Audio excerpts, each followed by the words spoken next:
En el nombre del Padre y del Espíritu Santo, te damos gracias, Señor, por la vida, por todo lo que nos regalas, por este momento en el que compartimos este programa de Camino Eclesial, Memoria, Desafío y Esperanza.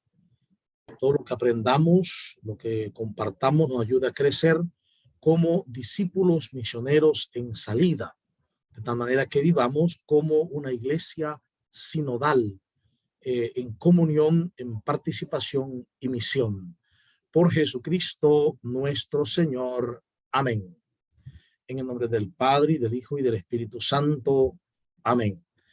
Bien, vamos a iniciar este programa en una serie de presentaciones sobre el evento o lo que estamos comenzando a vivir, que es este sínodo sobre la sinodalidad.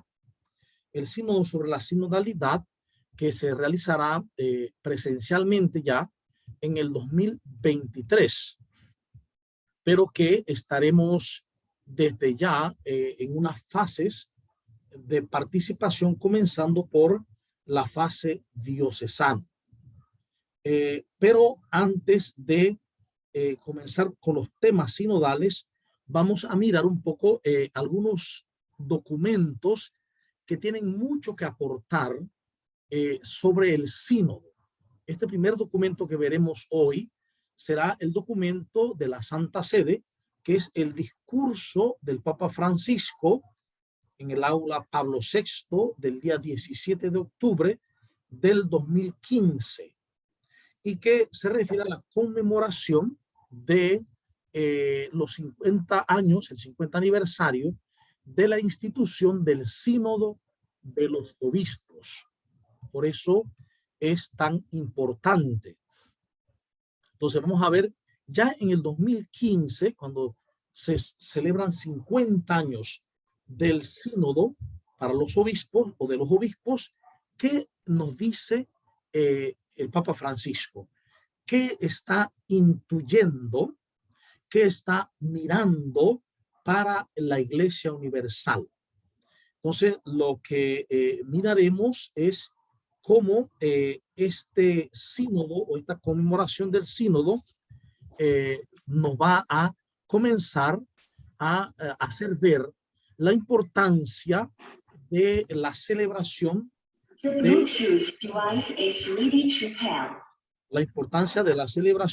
los sínodos en el camino de la iglesia, es decir, el camino de todos nosotros. Decía él, mientras se encuentra en pleno desarrollo la Asamblea General Ordinaria,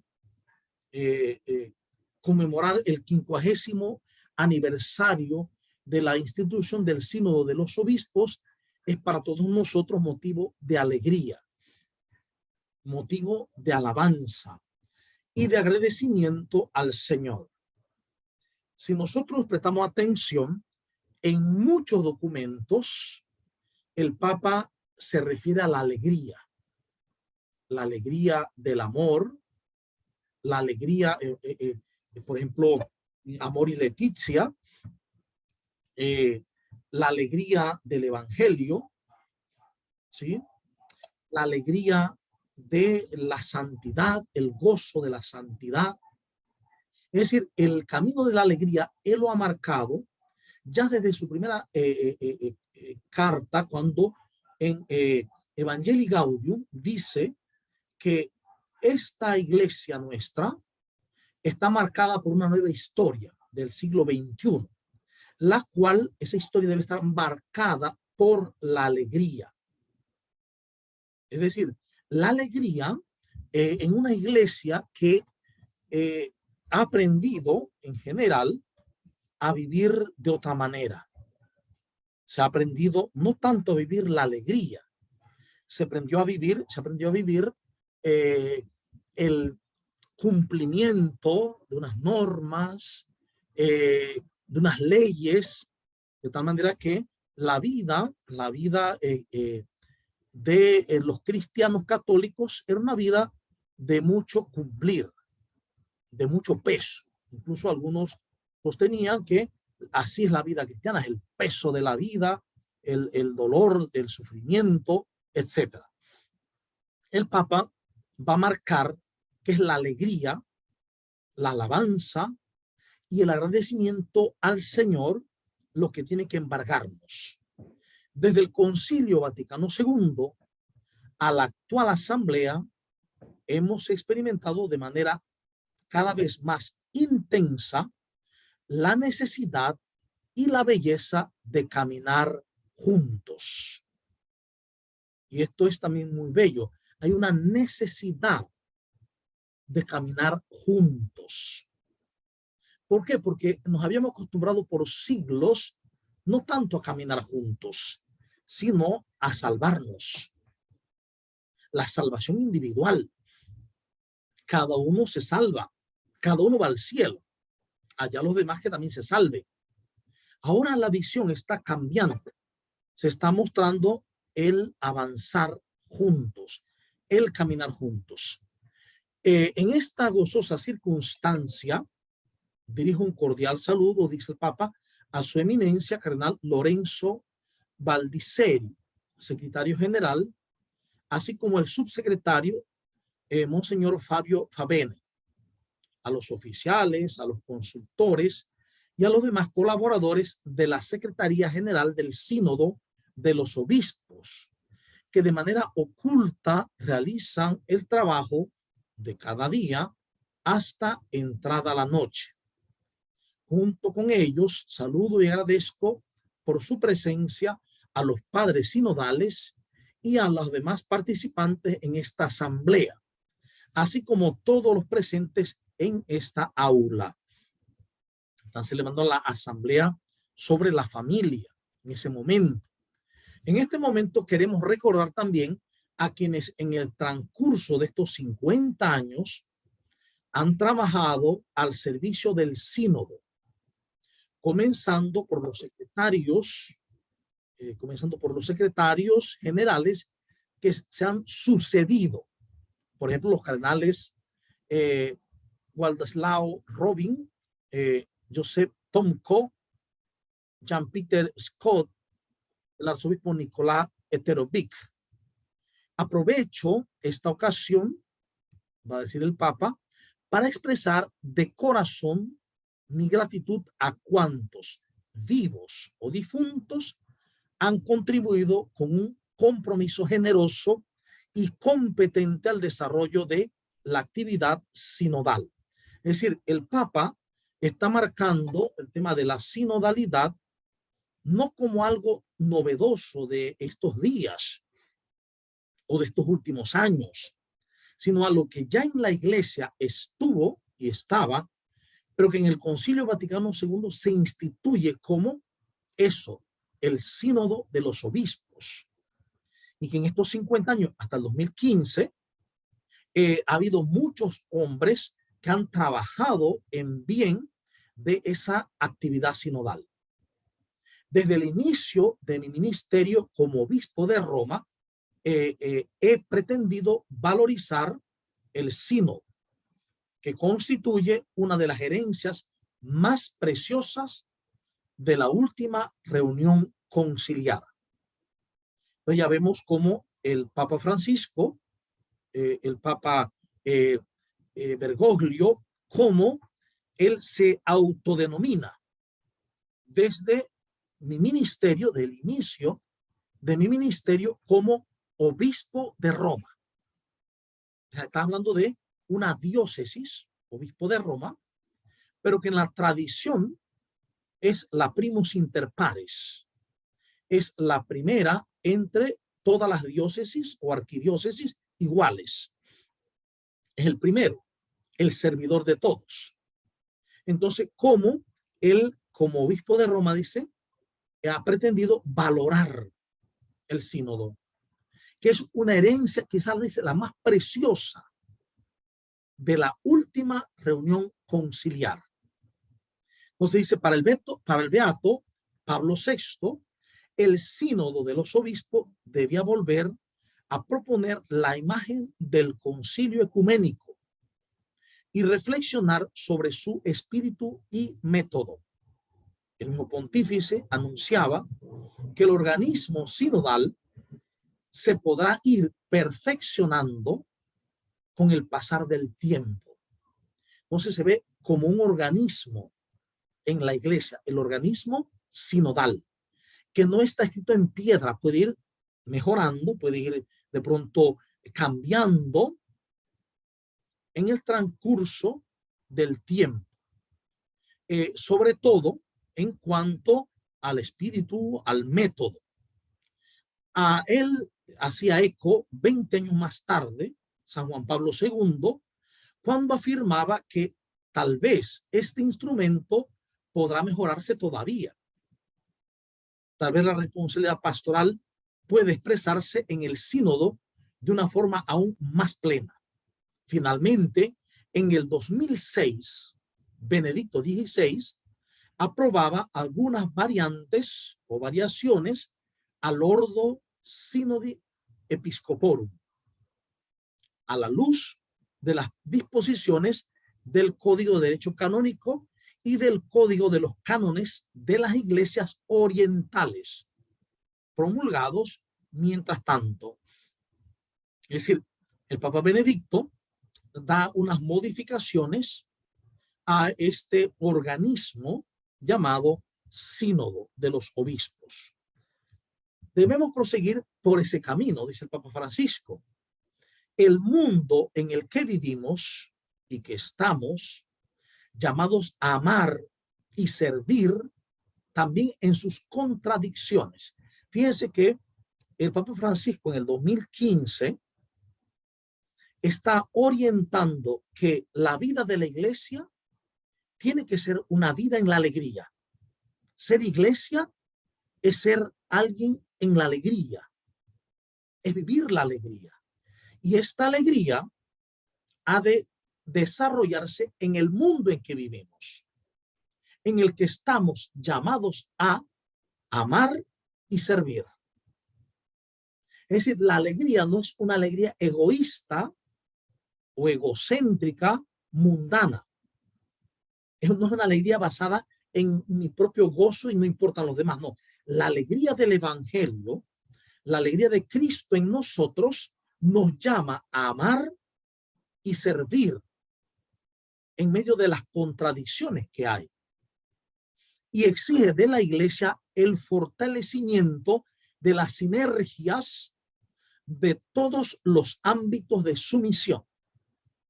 Precisamente, el camino de la sinodalidad es el camino que Dios espera de la iglesia del tercer milenio. Entonces, en este párrafo del 2015, repito, el Papa Francisco va a delinear una serie de elementos que son fundamentales para comprender el tema de la sinodalidad. Y esto me hace recordar que alguien hace poco decía, es que ese tema de la sinodalidad es como tan enredado, como si fuera algo nuevo, como si fuera algo novedoso. No, eso fue promulgado hace más de 50 años.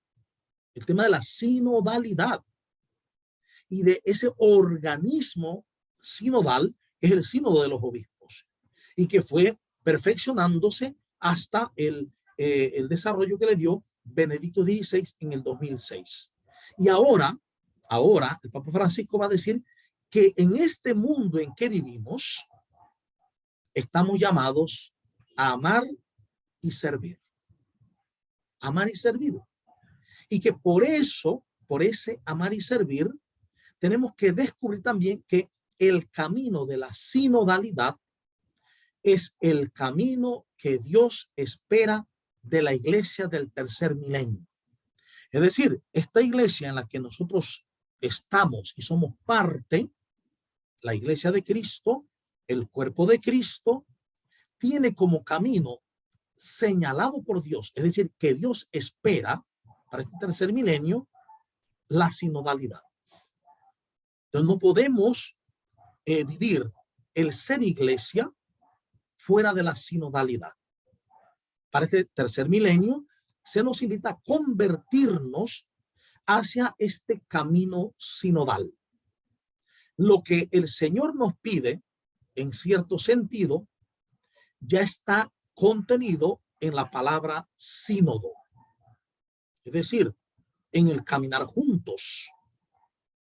La palabra sínodo, que es caminar juntos, tanto laicos, pastores, obispo de Roma, es un concepto fácil de expresar. El tema del sínodo, como caminar juntos, es fácil de expresar con palabras, pero es tan fácil, pero no es tan fácil ponerlo en práctica. Entonces miramos que el Papa acepta que es un concepto fácil la sinodalidad, el caminar juntos. Es un concepto muy fácil de expresar con palabras, pero que a la hora de la praxis, a la hora de la vida real, no es tan fácil ponerlo en práctica. ¿Por qué? Porque nos hemos acostumbrado a que cada uno sigue su propio camino. Y en buen lenguaje popular solemos decir cada maestro con su librito. Entonces, cada maestro lleva su librito como él pretende llevar las cosas, de pronto cada diócesis, cada parroquia, pero ahora se nos invita a caminar juntos. Después de haber reafirmado que el pueblo de Dios está constituido por todos los bautizados, consagrados como casa espiritual y sacerdocio santo.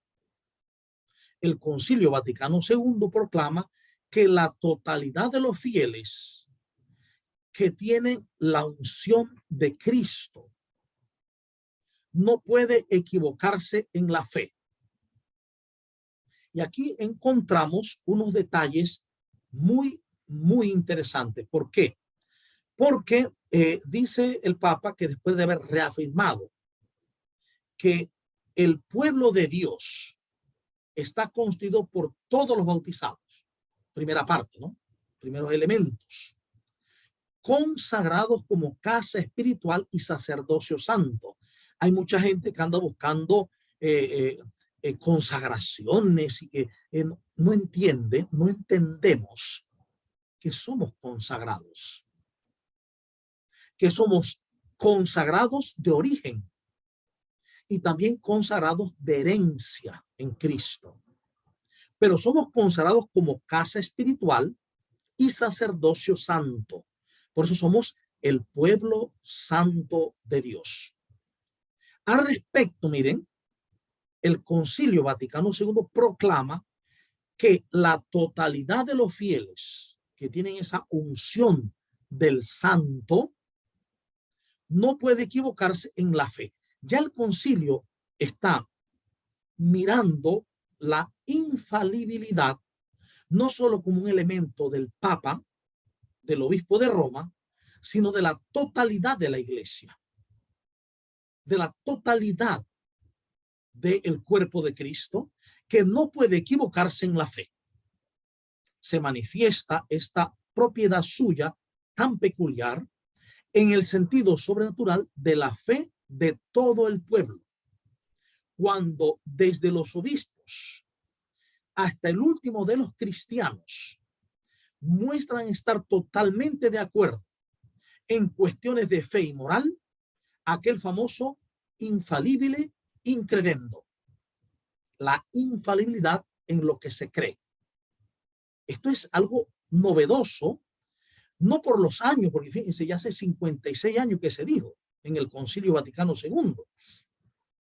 Novedoso en cuanto se está rescatando. Está hablando de la infalibilidad del pueblo santo de Dios.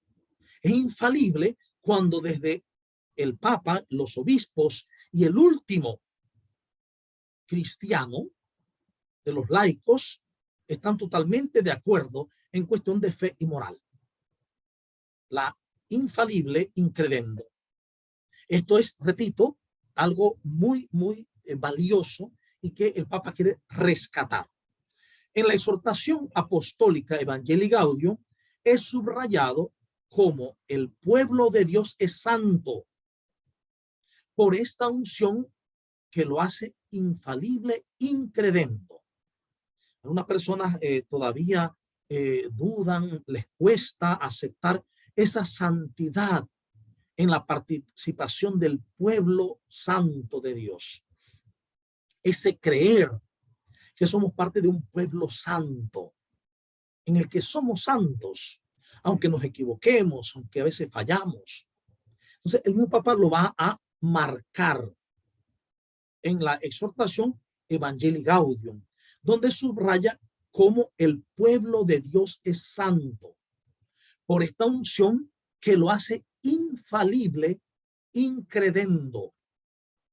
Y evidentemente porque es el pueblo que es cuerpo de Cristo, que es casa espiritual y sacerdocio santo, agregando que cada uno de los bautizados, cualquiera que sea su función en la iglesia y el grado de instrucción de su fe, es un agente evangelizador. Y sería inadecuado pensar en un esquema de evangelización llevado adelante por actores calificados, donde el resto del pueblo fiel sea solo receptivo de sus acciones. Es decir, un grupo selecto de evangelizadores santos que evangelizan a un pueblo que son los pasivos. Dice, esto no puede ser. Esto es impensable. ¿Por qué? Porque el sensus fidei, esa sensibilidad de la fe, impide separar rígidamente entre ecclesia docens y ecclesia dicens. En la iglesia que enseña y la iglesia que aprende. Ya que también la grey tiene su olfato para encontrar nuevos caminos que el Señor abre a la iglesia. Y fíjense, el Papa dice algo maravilloso.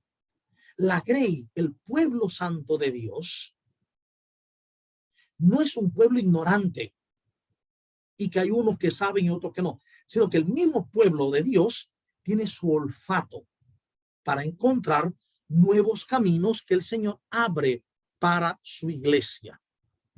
Esta es la convicción que me ha guiado cuando he deseado que el pueblo de Dios viniera consultado en la preparación de la doble cita sinodal sobre la familia, como se ha hecho por lo general con cada lineamiento.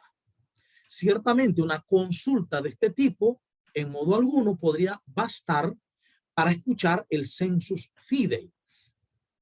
Pero, ¿cómo sería posible hablar de la familia sin interpelar a las familias? Escuchar sus gozos, sus esperanzas, sus tristezas y angustias. Por medio de las respuestas de los dos cuestionarios enviados a las iglesias particulares de las cuales nosotros participamos, hemos tenido la posibilidad de escuchar al menos algunas de ellas sobre cuestiones que afectan más de cerca y sobre las cuales tienen mucho que decir, mucho que decir. Entonces es importante que miremos cómo el Papa tiene esa visión. Una iglesia sinodal es una iglesia de la escucha. ¿Qué es la iglesia sinodal? ¿Qué es entrar en un camino sinodal? Es una iglesia de la escucha, con la conciencia de que escuchar es más que oír. Es una escucha recíproca, en la cual cada uno tiene algo que aprender. Cada uno tiene algo que aprender. Pueblo fiel, colegio episcopal, obispo de Roma. Uno en escucha de los otros y todos en escucha del Espíritu Santo, el Espíritu de verdad, para conocer lo que Él dice a las iglesias, tal como manifiesta Apocalipsis 2:7. Esto es algo maravilloso. Es decir, la iglesia sinodal es la iglesia de la escucha. ¿Cuál escucha? De unos a los otros y de todos en escucha del Espíritu Santo, del Espíritu de la verdad, para saber qué nos dice Él a la iglesia y a las iglesias. El sínodo de los obispos es el punto de convergencia de este dinamismo de escucha llevado a todos los ámbitos de la vida de la iglesia. El camino sinodal comienza escuchando al pueblo. Miren, esto es lo que está comenzando ahora mismo, el tiempo de escucha. Ya se ha distribuido el cuestionario en nuestra diócesis para consultar al pueblo, para escuchar al pueblo de Dios. ¿Sí? Es decir, este camino sinodal que comienza escuchando al pueblo, que participa también de la función profética de Cristo. Algo que todavía cuesta aceptar para mucha gente es que somos un pueblo profético, no solo un pueblo sacerdotal, somos un pueblo profético y un pueblo real. Por eso somos un pueblo santo, el cuerpo de Cristo. Según un principio muy estimado en la iglesia del primer milenio, ¿sí? Que es que todos debemos seguir el camino del sínodo. El camino del sínodo prosigue escuchando a los pastores.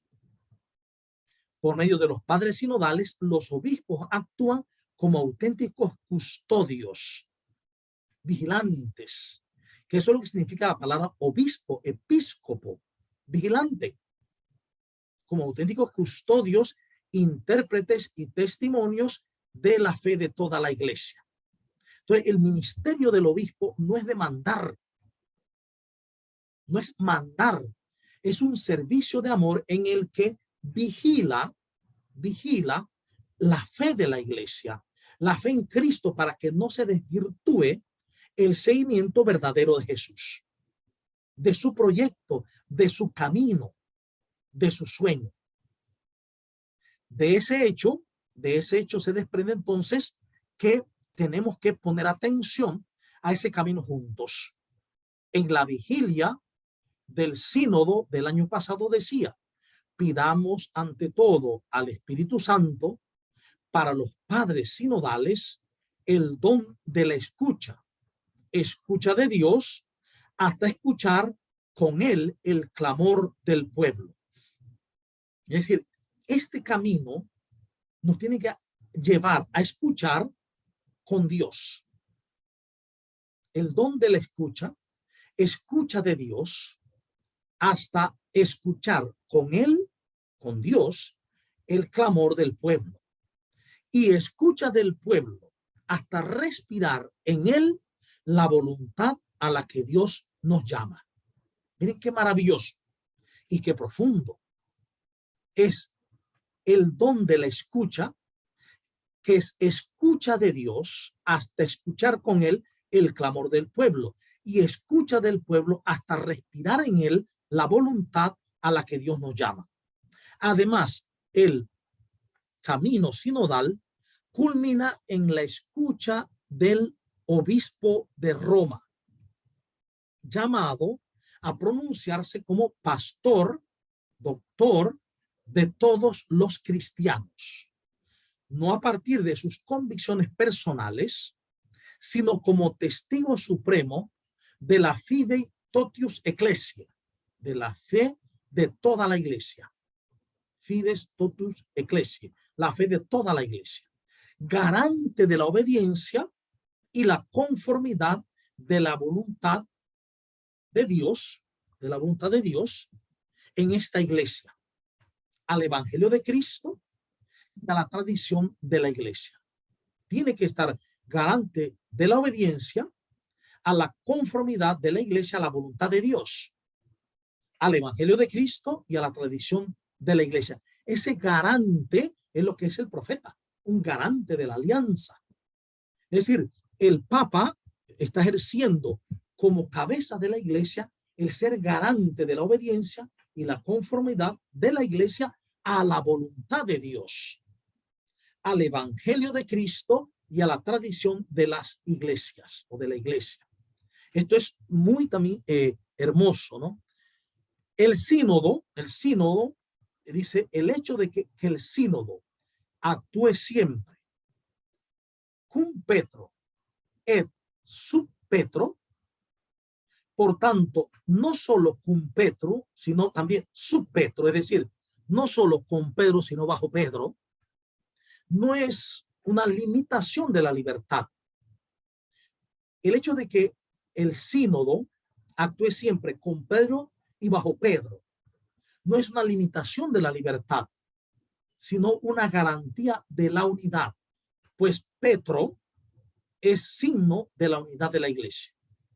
En efecto, el Papa es por voluntad del Señor el principio y fundamento perpetuo y visible de unidad, tanto de los obispos como de la muchedumbre de los fieles. Entonces ya está haciendo ver cómo el Papa es principio de unidad. Con esto se relaciona el concepto de hierrancia comuni, usado por el Concilio Vaticano II. Los obispos están unidos al obispo de Roma por el vínculo de la comunión episcopal, cum Petro, y al mismo tiempo están jerárquicamente sometidos a él como jefe del colegio sub Petro. Pero ojo, este jefe no es al estilo del mundo. Hay que ir variando esa idea. Un jefe porque es el que más sirve. La sinodalidad como dimensión constitutiva de la iglesia nos ofrece el marco interpretativo más adecuado para comprender el mismo ministerio jerárquico. Es decir, el Papa quiere que en medio de este mundo en el que estamos caminando en sinodalidad y hacia la sinodalidad, comprendamos de manera adecuada el ministerio jerárquico en la iglesia. Si comprendamos, o sea, si comprendemos que, como dice San Juan Crisóstomo, iglesia y sínodo son sinónimos. Es lo mismo. Hablar de iglesia, hablar de sínodo es lo mismo, son sinónimos. Porque la iglesia es caminar juntos en una misma dirección. Porque la iglesia no es otra cosa que el caminar juntos de la grey de Dios por los senderos de la historia que sale al encuentro de Cristo el Señor. Entendemos también que en su interior nadie puede ser elevado por encima de los demás. Esto es fundamental. Son palabras del Papa Francisco que ha traído del Concilio Vaticano II. Es decir, en la iglesia hay otra realidad que es caminar juntos. Y hemos de entender también que en su interior nadie puede ser elevado por encima de los demás. Nadie es más que nadie y nadie es menos que nadie en la iglesia de Cristo.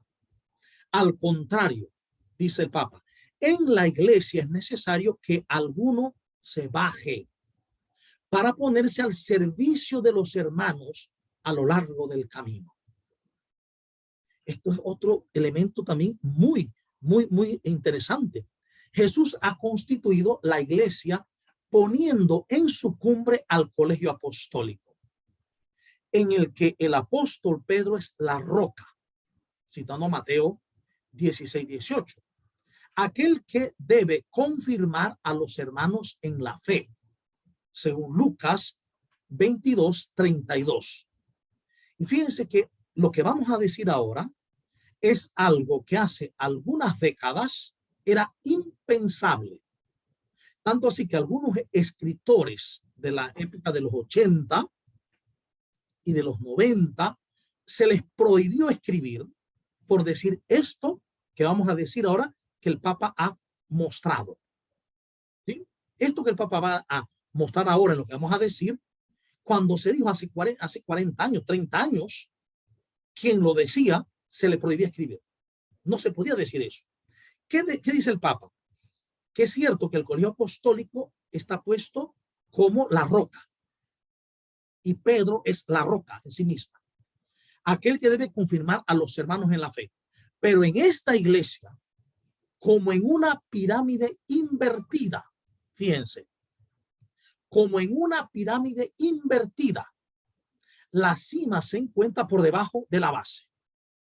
Hace muchos años, en muchas formaciones, lo hemos dicho nosotros, que la pirámide, donde se ha pensado siempre que el Papa está arriba, siguen los cardenales, obispos, presbíteros, diáconos, y en la base el pueblo de Dios. Y el Papa tiene que ser invertida. Invertida. ¿Sí? Por eso, quienes ejercen la autoridad se llaman ministros. Porque según el significado originario de la palabra, son los más pequeños de todos. Minus alter, menos que los otros. Minus alter, menos que los otros. Servidor de los otros, más pequeños de todos. Cada obispo sirviendo al pueblo de Dios llega a ser para la porción de la grey que le ha sido encomendada Vicarius Christi. Y esto también es muy interesante, vicario de Jesús, quien en la última cena se inclinó para lavar los pies de los apóstoles.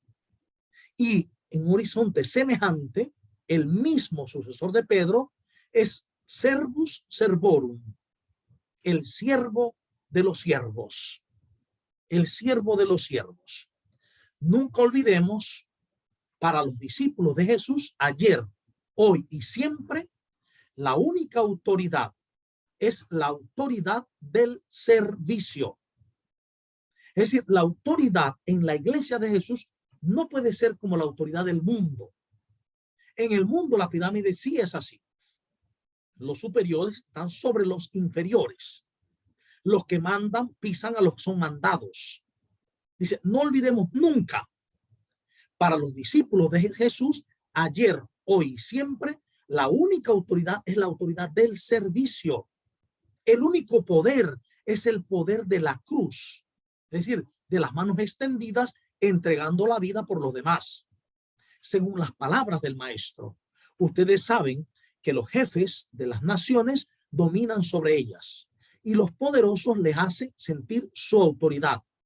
Entre ustedes no debe suceder así. Al contrario, el que quiera ser grande, que se haga servidor de ustedes. Y el que quiera ser primero, que se haga su siervo, su esclavo. Entre ustedes no debe suceder así. En esta expresión alcanzamos el corazón mismo del misterio de la iglesia. Miren, lo que pasa es que en la iglesia se ha metido la ideología del mundo. En la iglesia se ha metido el pensamiento del mundo. El pensamiento de Cristo es amor y servicio. El pensamiento del mundo es que le sirvan. Por lo tanto, se ha metido en la iglesia ese pensamiento de dominio. Por eso dice que ustedes no debe ser así. En esta expresión alcanzamos el corazón mismo del misterio de la iglesia. Entre ustedes no debe suceder así. Y recibimos la luz necesaria para comprender el servicio jerárquico. ¿Cuánto necesitamos hoy entender y asumir estas palabras? En una iglesia sinodal, el sínodo de los obispos es la más evidente manifestación de un dinamismo de comunión que inspira todas las decisiones eclesiales. El primer nivel de ejercicio de la sinodalidad se realiza en las iglesias particulares. Es un ejercicio de sinodalidad. Después de haber citado la doble institución del sínodo diocesano, en el cual presbíteros y laicos están llamados a colaborar con el obispo para el bien de toda la comunidad eclesial. Esto es lo que se busca, el bien de toda la comunidad eclesial. En un nivel de participación, en la conciencia de ser iglesia local, luego iglesia regional, luego iglesia universal. el compromiso de edificar una iglesia sinodal, misión a la cual todos estamos llamados, cada uno en el papel que el Señor le confía, está grávido de implicaciones ecuménicas. Por esta razón, hablando con una delegación del Patriarcado de Constantinopla, he reiterado recientemente la convicción de que el atento examen sobre cómo se articula en la vida de la iglesia el principio de la sinodalidad y el servicio de quien preside ofrecerá una aportación significativa al progreso de las relaciones entre nuestras iglesias. Es decir, el sínodo llama a compartir también en el ecumenismo, en la relación con otras iglesias, en fraternidad, en justicia y en unidad. Esto no puede olvidarse. Es decir, una iglesia sinodal es como un estandarte alzado entre las naciones. En un mundo que aún invocando participación, solidaridad y transparencia en la administración de lo público, a menudo entrega el destino de las poblaciones enteras en manos codiciosas de pequeños grupos de poder. Como iglesia que camina junto a los hombres, partícipe de las dificultades de la historia, cultivamos el sueño de que el redescubrimiento de la dignidad inviolable de los pueblos y de la función de servicio de la autoridad podrán ayudar a la sociedad civil a edificarse en la justicia y la fraternidad, fomentando un mundo más bello, más digno del ser humano para las generaciones que vendrán después de nosotros. Estas palabras del Papa son muy bellas y muy importantes en este momento en que comenzamos el proceso de escucha del pueblo santo de Dios. Aquí cerramos la presentación y abrimos para que participemos, abramos los micrófonos, preguntemos, indiquemos, etcétera.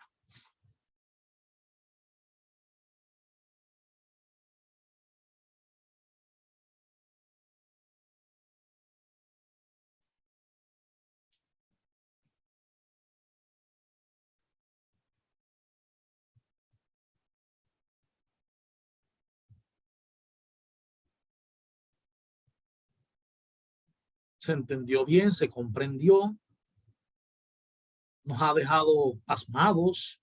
De pronto esas visiones que tiene el Papa Francisco sobre la sinodalidad, sobre el gobierno de la iglesia. Es un gobierno que no es como el mundo, porque es la iglesia piramidal invertida, donde gobernar es servir y donde reinar es servir. ¿Qué tenemos que decir nosotros al respecto?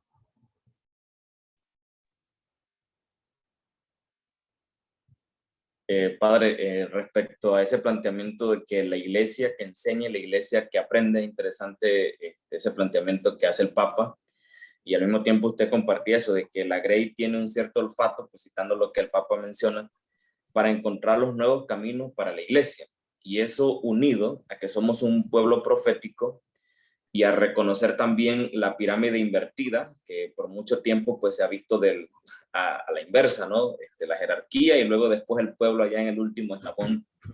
¿Qué recomendaciones daría para que de repente el pueblo santo de Dios pierda ese cierto temor que hay para dar a conocer ese cierto olfato que el Papa menciona, ¿no? Para que hayan esas nuevas ideas, esas nuevas participaciones, que se atrevan a hablar ahora con todo lo del tema del sínodo, que se espera que todo el mundo llene los cuestionarios, que respondan, que se atrevan a expresar lo que llevan por dentro. Hay de repente muchas emociones en el interior de los cristianos, pero de repente a veces está como ese temor de que lo digo, no lo digo, lo expreso, no lo expreso. Y también cómo superar, digamos, ese cierto, no sé cómo llamarlo, de repente que como cierta paternalismo, se puede decir, que también la iglesia ha arrastrado por mucho, de que quien siempre tiene la idea o quien tiene la última palabra son los ministros, y que ahora estamos invitando a que todo el pueblo de Dios sea el que tome las decisiones, que hable y que exprese lo que lleva en su corazón. Entonces de repente como qué líneas o qué recomendaciones daría para que se pierda ese temor o ese miedo de compartir lo que quizás el Espíritu Santo ya ha puesto en el corazón de muchos, pero hay todavía ese temor de expresarlo? Sí, gracias, Boris. Lo más importante será siempre volver al centro, volver a la identidad. Si yo no reconozco, si no vuelvo a conocer, eso es reconocer mi identidad, no voy a tener ese sentir, ese olfato de pueblo de Dios. ¿En qué sentido? Recordar que somos eso, un pueblo santo, el santo pueblo de Dios, que según Gálatas 3:26 siguiente somos llamados a ser incorporados a Cristo, revestidos de Cristo, uno en Cristo, iguales con Cristo, coherederos en Cristo, santos con Cristo. Esos 7 elementos de nuestra identidad son valiosos.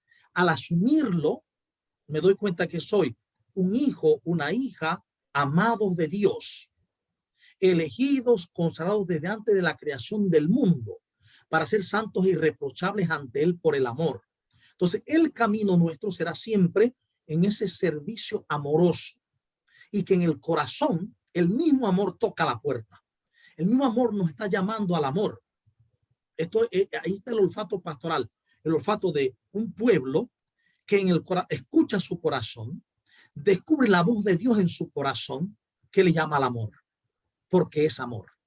Entonces, mientras yo no me dé cuenta que soy amor, no podré vivir esa conciencia de llevar el potente foco, la irradiación potente del amor mismo de Dios. Entonces requiere una conciencia, un concienciarme. Y esto implica varias cosas: la vigilancia y el orar. Velen y oren. El velar y el orar, es decir, el estar atento a lo que nos dice los signos de los tiempos. ¿Qué nos está diciendo los signos de los tiempos en este momento? Vigilar y orar, es decir, abrirnos al amor para que en la actuación demos el amor, brindemos el amor.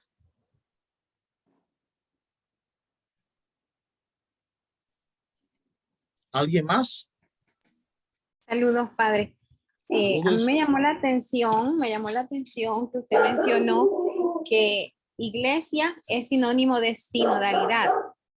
Entonces me hace pensar que pues en la iglesia, que nosotros somos iglesia, estamos llamados siempre a estar en esa comunión, a no perder nuestra esencia, pero sí seguir un mismo camino.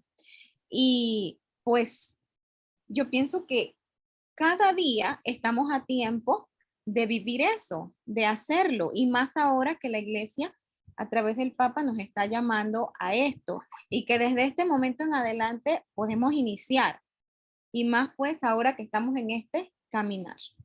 Exactamente, muchas gracias. Imaginen ustedes que en el caso de nuestra diócesis, que tenemos un proyecto diocesano de renovación y evangelización, que juntos con el obispo, presbíteros, religiosa, diácono y una representación del pueblo de Dios en la asamblea, y previamente congregando al pueblo santo de Dios, llevamos a este proyecto diocesano de renovación y evangelización. Cuando en una parroquia o grupos no quieren seguir el proyecto, estamos hablando de no sinodalidad también, de ruptura. No vamos en el mismo camino. Precisamente el proyecto diocesano nos invita a ir juntos por el mismo camino, que es el camino del reinado de Dios. Cuando no queremos seguir ese camino de sinodalidad, es porque también estamos rompiendo la unidad. Cuando nos negamos a seguir el proyecto diocesano, fíjense que son 4 documentos de este proyecto teóricos para poder llevar a la práctica el proyecto, y muchas veces se desconocen los 4 documentos. No se han leído, no se han asumido. Esto está hablando de un pueblo que no está caminando en sinodalidad. Incluso unos pastores que podemos no estar caminando en sinodalidad, y unos laicos que no están caminando en sinodalidad porque rechazan el querer de Dios para la diócesis. Imagínense que esto nos puede ya, cuando hablemos y ya llenemos el cuestionario, toda esta experiencia de pueblo diocesano, toda esta experiencia de un proyecto diocesano nos estará revelando si realmente estamos en sinodalidad o no lo estamos y cuánto estamos llamados a convertirnos para vivir como una iglesia sinodal.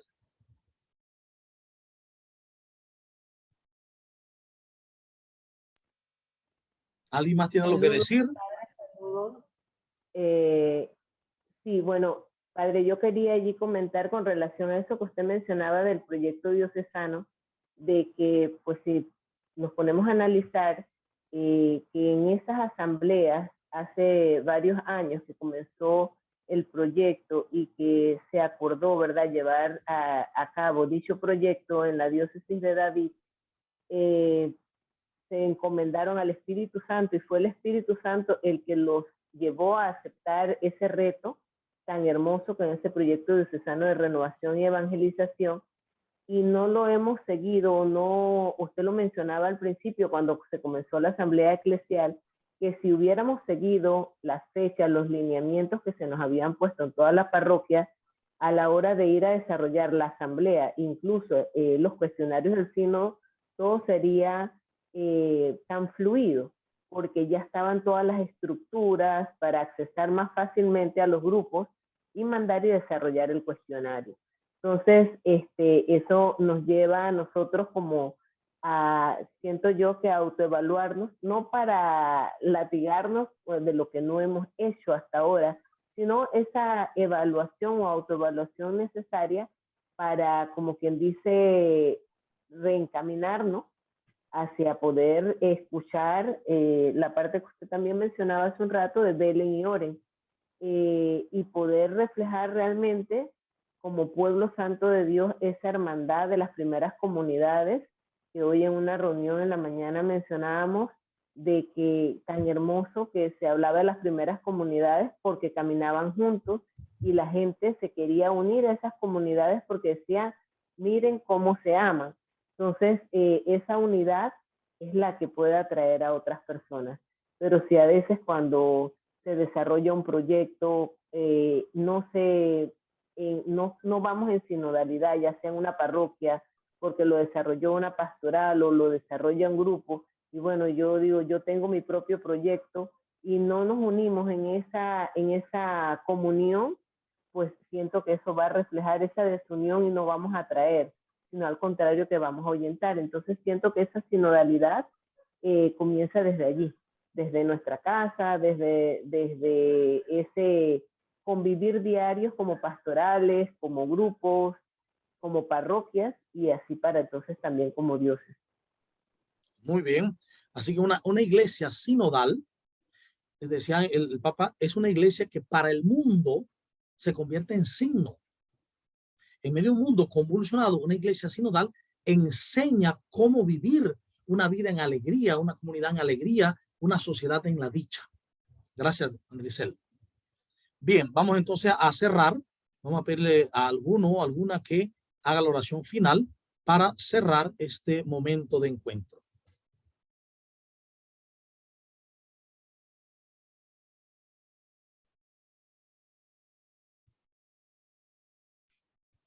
En el nombre del Padre, y del Hijo, y del Espíritu Santo. Amén. Amén. Te damos gracias, Señor, por esta oportunidad que tú nos has permitido a todos los que estamos aquí y a todos los que se van a conectar, de escuchar tu llamado. Señor, que en nuestro corazón y en nuestra mente haya esa motivación para empezar o reiniciar, para que vayamos en comunión como iglesia que somos. Te agradecemos por la iglesia que tenemos, que los pastores nos invitan, las situaciones y las circunstancias también nos hablan de ti y nos invitan a hacer comunión, a ser como aquellas primeras comunidades.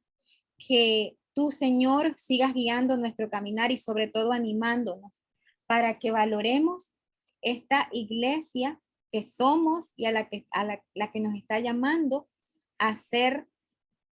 a ir en sinodalidad. Te agradecemos, Señor, por esta oportunidad Y te pedimos, Señor, siempre con tu Espíritu Santo nos estés animando para así animar a los demás. Todo esto, Padre, te lo presentamos y te lo pedimos en el nombre de tu Hijo amado Jesucristo. Amén.